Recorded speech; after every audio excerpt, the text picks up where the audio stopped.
এমন কোনো বাধা নেই যেটা তোমাকে আটকাতে পারবে তুমি যদি চেষ্টা করো সেখান থেকে। কারণ সাফল্য হার্ডওয়ার্ক ইজ দ্য, একটা কথা মনে রাখবে, হার্ডওয়ার্ক ইজ দ্য কি অফ সাকসেস।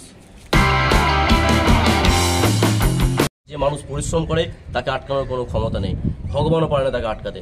কারণ যে মানুষ পরিশ্রমী হয় তার কাছে অনেক পথ খোলা থাকে, সে যে কোনো পরিস্থিতিতে নিজেকে দাঁড় করাতে পারে। প্রতিকূল পরিস্থিতি হোক তাকে অনুকূলে আনার ক্ষমতা রাখে। তোমার মনে যদি জেদ থাকে যে আমাকে একটা চাকরি পেতে হবে বা আমার পরিবারের পাশে দাঁড়াতে হবে, তাহলে তোমাকে কোনো বাধায় আটকাতে পারবে না। এবার তুমি যদি অনেকেরই আর্থিক অবস্থা খারাপ, যে তারা বলে আমরা পড়ার টিউশনের সুযোগ পাই না, নোটস পাই না। এখন সব কিছুই অনলাইনে অ্যাভেলেবেল আছে, তুমি সেখান থেকে পড়তে পারো। তোমার মনে ইচ্ছাটা থাকতে হবে, চেষ্টার কোনো বিকল্প হয় না। তুমি যদি তোমার পড়ার ইচ্ছা না হয়, তুমি মনে করবে যে তোমার বাবা মা তোমার কত কষ্ট করে মানুষ করছে। যখন তুমি পড়তে বসবে, যখন দেখবে যে মন বসছে না, যখন মনে করবে যে যখন রেজাল্টটা বেরোবে, সেই রেজাল্টটা দেখে তোমার বাবা মার যে গর্বটা ফিল হবে, সেটা মনে করে তুমি অন্তত পড়ো। আর এই পড়লে তোমাকে সাফল্য আসবেই। এটা যদি আমি পেরে থাকি, মানে আমি যেখান থেকে এসেছি সেখানে যদি আমি পেরে থাকি, তাহলে তোমরা সবাই পারবে।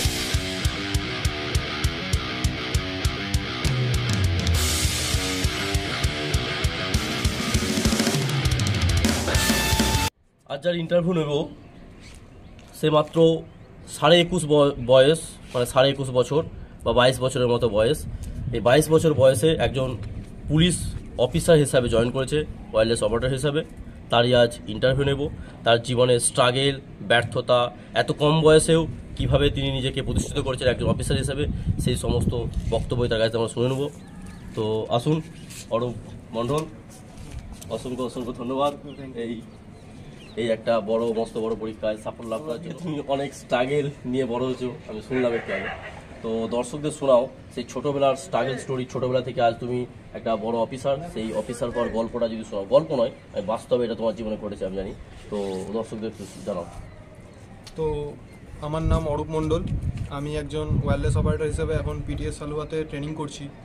তো আমি যে এখানে আসতে পেরেছি সেটা অনেক কষ্টের মধ্যে দিয়েই গেছে আমার ছোটোবেলাটা। তো ছোটোবেলায় আমি সেরকম কোনো বড় ফ্যামিলি বা একদমই গরিব ফ্যামিলি থেকে বিলং করি, যেখানে আমার কাছে সেই সময় যে ছোটোবেলায় আমি যখন দেখতাম, মানে আমার বাবার কাছে সেরকম কোনো অর্থ ছিল না যে আমাকে কোনো ভালো স্কুলে বা সেরকম কোথাও পড়াবে। তো আমি সেখানেই একটা গভর্নমেন্ট স্কুলে ভর্তি হই। তাও গভর্নমেন্ট স্কুলেও যখন মানে প্রাইমারি স্কুলে যেতাম, তখন দেখতাম সব ছেলেপিলেরা ভালো ব্যাগ বা ভালো বই ফই নিয়ে যাচ্ছে, আমি সেরকম কিছু ছিল না। যেখানে স্কুল থেকে পড়তাম, স্কুল থেকে তারপর 4 থেকে 5 একটা অন্য স্কুলে ভর্তি হলাম। সেখান থেকে স্কুল থেকে পড়াকালীনই যেহেতু একটা গরিব পরিবারের যে সামান্য একটা আশা থাকে যে পরিবারকে দাঁড় করানোর জন্য প্রথমত একটা সবারই চাহিদা থাকে যে একটা গভর্নমেন্ট জব পেতে হবে। তো ছোটো থেকেই আমার একটা ইচ্ছা ছিল যে একটা যত তাড়াতাড়ি সম্ভব একটা পড়াশোনাটা কমপ্লিট করেই একটা জব পাই। তো সেইভাবেই আমি সেরকমভাবেই পড়াশোনা শুরু করি। এইভাবে 5, 6, 7, 8টা কাটে। তো 5, 6, 7, 8-এ সেরকম আমার কোনো বাইরে কোনো টিউশন ছিল না, আমার দিদি ছিল, দিদির কাছেই পড়তাম। তারপরে মাধ্যমিকের সময় আমি একটা দাদার কাছে ভর্তি হয়ে তার কাছে ম্যাথ পড়তাম। তো সেই দাদাটাও গভর্নমেন্ট জবের প্রিপারেশন নিচ্ছিল, তো আমাকে সেখান থেকে কিছু অঙ্ক ম্যাথ দিত। সেখান থেকে আমার ওগুলো সলভ করতে ভালো লাগতো। তো ওখান থেকেই আরও বেশি ইচ্ছাটা জন্মায় যে একটা গভর্নমেন্ট জব আমাকে পেতে হবে।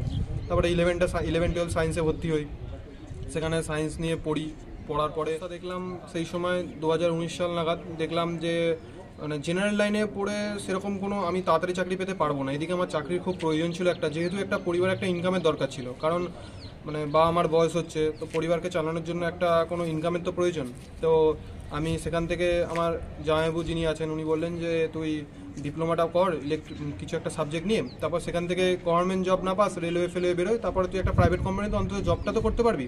তো সেই হিসাবে ডিপ্লোমায় ভর্তি হয়ে 2019 সালে ইলেকট্রিক্যাল নিয়ে সেন্ট্রাল ক্যালকাটা পলিটেকনিকে, সেখানে ডিপ্লোমা পড়ছিলাম। 2019 সালে ভর্তি হলাম, ক্লাস করছিলাম।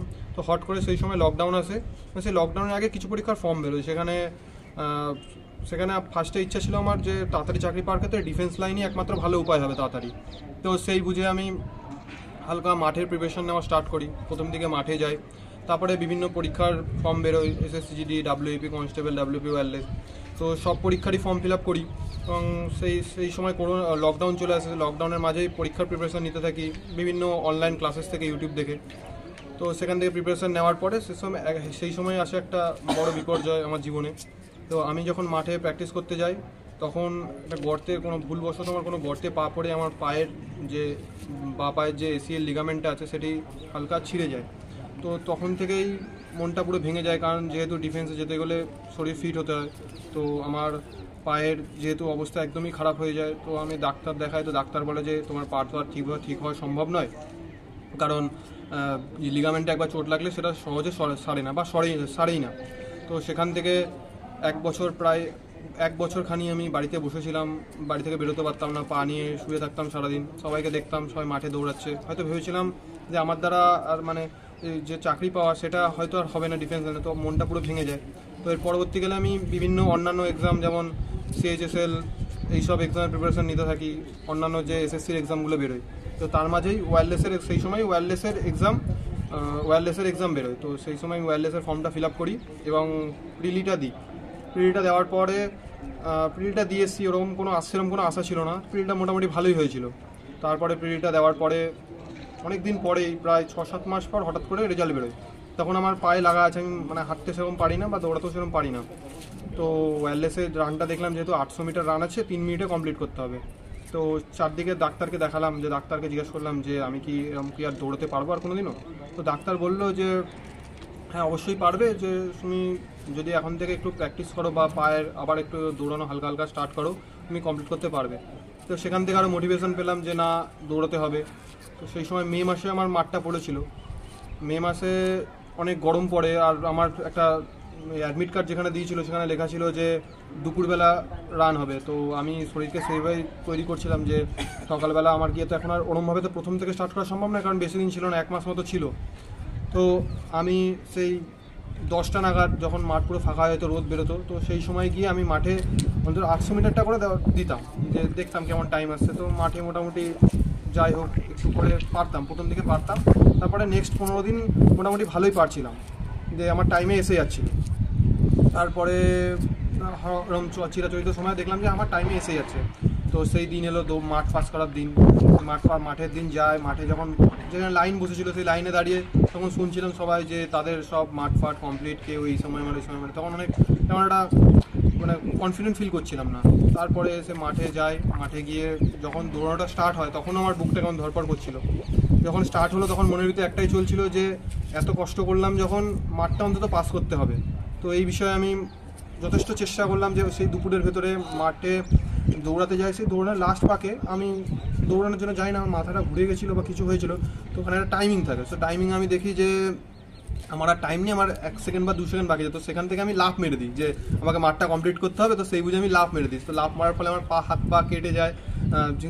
কিন্তু কেটে যাওয়ার সময় রক্ত বেরোচ্ছিল, কিন্তু আমার মনে হচ্ছিল না যে রক্ত বেরোচ্ছে বা যে ব্যথাটা ফিল হচ্ছিল না। তো আমি সাইডে গিয়ে দাঁড়িয়ে যখন মাঠটা পাস করে যায় শুনি, তখন আমি মানে এত আনন্দ হয়েছে যে আমার হাত দিয়ে পা দিয়ে রক্ত বেরোচ্ছে, কেউ দেখছি না। পাশ থেকে একটা ছেলে এসে বলছে যে তোমার তো রক্ত বেরোচ্ছে, তুমি গিয়ে ইয়েটা লাগাও, মলমটা লাগাও। তো ও আমাকে নিয়ে যায় যে না, হাতে ইয়েটা তোমার রক্ত বেরোচ্ছে, সব ওখান থেকে মলম ফলম লাগালাম। সেইখান থেকে যে মানে যে মাঠটা যখন পাস করেছি, তারপর বললাম না মাঠটা যখন পাস করেছি এবার মেন্সটা নিয়ে কোনো চাপ হবে না। তারপরেই শুরু হলো মেন্সের প্রিপারেশন। তো মাঠটা পাস করার পর নোটিশ হলো যে 1 মাসের ভিতরে পরীক্ষা হবে। সেই সময় আমার কলেজেরও পরীক্ষা চলছিল। কলেজেরও আমার 2nd সেম বা 4th সেম হওয়ার কথা ছিল। তো ভাবলাম যে গভর্নমেন্ট জব একটা যদি চাকরিটা পেয়ে যায়, সেমিস্টার না হয়ে যাবে। তো সেমিস্টারের দিকে সেরকম নজর দিলাম না, বললাম যে না এখন এটা পড়লে হবে না। তো এখন ওইখান থেকে আমার প্রিপারেশন নেওয়া স্টার্ট করি। তো 1টা মাস খুব ভালো হবে, সারা মানে পুরো ডেডিকেশনটা দিয়েছিলাম যে না আমাকে পাস করতে হবে। তো সারাদিন ওই নিয়েই বসে থাকতাম যে পড়তে হবে। তো এই দিন করে মেন্সের দিন হলো, মেন্সটা দিলাম। মোটামুটি কঠিন কোশ্চেন হয়েছিল, তবু মোটামুটি হয়েছিল যে ঠিক আছে পারবো। তো ওই আশায় বুঝেছিলাম। তারপরে রেজাল্ট অনেক দিন পরেই, মেন্সের প্রায় 7-8 মাস পরেই মেন্সের রেজাল্টটা বেরোলো। তো দেখলাম পাস করলাম। তারপরে টেনশন ছিল ইন্টারভিউ নিয়ে। তো ইন্টারভিউ নিয়ে বিভিন্ন ইউটিউব চ্যানেলগুলো দেখেছি, সেখান থেকে সাজেশান নিয়েছি ইউটিউব চ্যানেলের। সেখান থেকে গিয়ে ইন্টারভিউটা মোটামুটি ভালোই হলো। তারপরে আরও দীর্ঘ প্রতীক্ষা। তারপরে হঠাৎ করে একদিন জুলাই মাসের 20 তারিখে রেজাল্ট বেরোলো। তো খুবই খুশি হয়েছিলাম রেজাল্টটা বেরোনোর পরে। আমার থেকেও বেশি খুশি হয়েছিল আমার বাবা মা, যে না এবার সমাজে একটা, আমাদের পরিবারে যেখানে কিছুই ছিল না সেখান থেকে পরিবারে একটা গভর্নমেন্ট জব পাওয়া মানে একটা সামাজিক স্বীকৃতি আসা। তো আমার থেকেও বেশি খুশি হয়েছিল আমার মা বাবা দিদি এরা, যে না এবার আমাদের সমাজে অন্তত একটা স্বীকৃতি তো পাবো।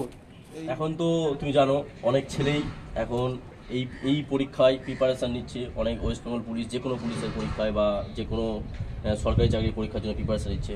তো তার থেকে তুমি কিভাবে মোটিভেট করবে, তারা কিভাবে কাজ করে বা কিভাবে পড়াশোনা করে এই জায়গায় আসতে পারবে, তো তাদের দিকে কিছু মোটিভেট করবে?